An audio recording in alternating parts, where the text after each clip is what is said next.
Well, hello, We Church. Hey, thanks so much for having me come to share. You might have met my wife, Nicole, just a couple of weeks back. I'm outside here in Darwin. I've been told it's about 5 minutes, and I'll know when it's 5 minutes because I'll start sweating. But yeah, we pastor a church called Zion Church. We pioneered that 11 years ago, and it's just been a joy watching the church grow and become more effective in the community. But today I just wanted to quickly share in the area of frustration. And there's so many things, if you're like me, and I've been told many people aren't like me, but if you're like me, there's a lot of things that are frustrating right now. Whether it be just the whole narrative around COVID, whether it be crime. I mean, if you live in Darwin, you just got to join a Facebook community group and you're going to see frustration. You just got to read the news. There's lots of fear, there's lots of frustration that's happening all around us.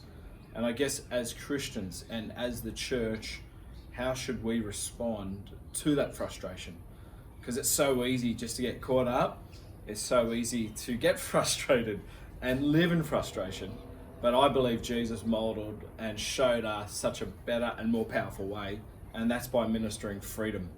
And there's a story that comes to mind in scripture is Jesus has just left a crowd, which is actually amazing that he would do that.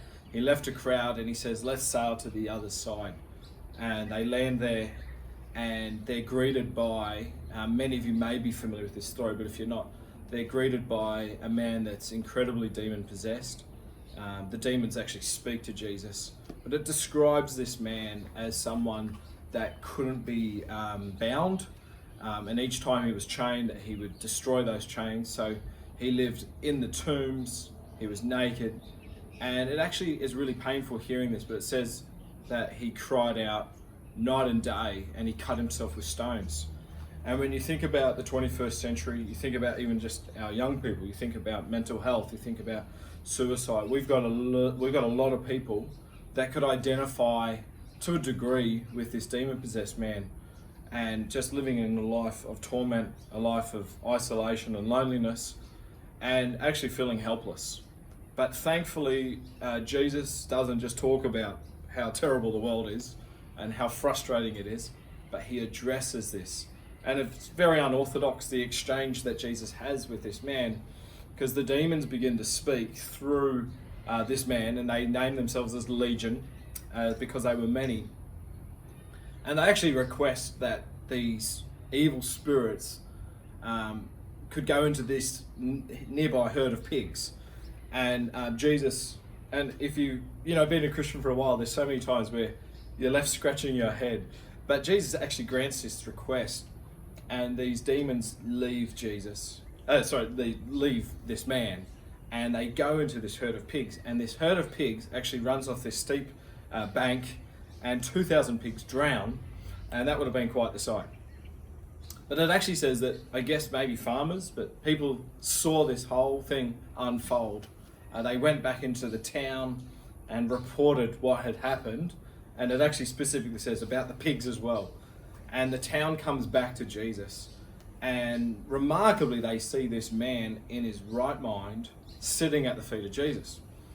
And this next exchange in scripture is really frustrating because it should have read something to the effect of, and the town rejoiced and thanked Jesus and saw the transformation, and they invited Jesus to stay into the town to do more miracles. But quite the opposite, and it's a really frustrating response, is it actually says that they asked Jesus to leave their area. And that would have just been so painful. You're thinking, man, here's a guy that's most likely known to that community. He's probably tormented that community. He's caused people to be so full of fear. And here they are seeing Jesus do this amazing miracle and now asking him to leave. And I want to say it's an assumption. It doesn't actually say it in scripture. But I'm going to suggest that what happened on that morning or that day is that those people valued the pigs above the person. And you just got to do the maths. 2,000 pigs, even at say $100 a head per pig. And we support missions projects where we buy pigs. They're not cheap. I mean, we're talking a lot of money worth of pigs that just drowned in that moment.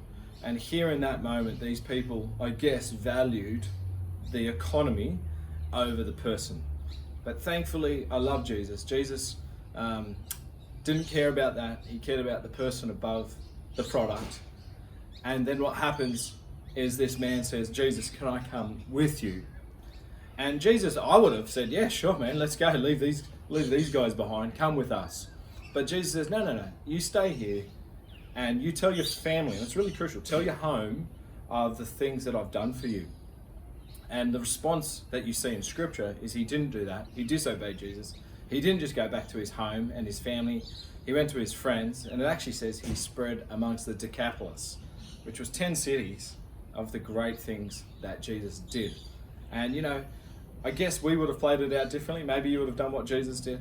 But I know here was an opportunity to see the frustration. But Jesus tackled that frustration and the fear and actually responded with freedom. And so I want to encourage you, let's live a life, not frustrated, let's live a life that actually has freedom. We've got Jesus in our lives. We can tell others what he's done in our lives. Hold on, I'm outside because I've got 3 kids. So I want to leave you with this final question.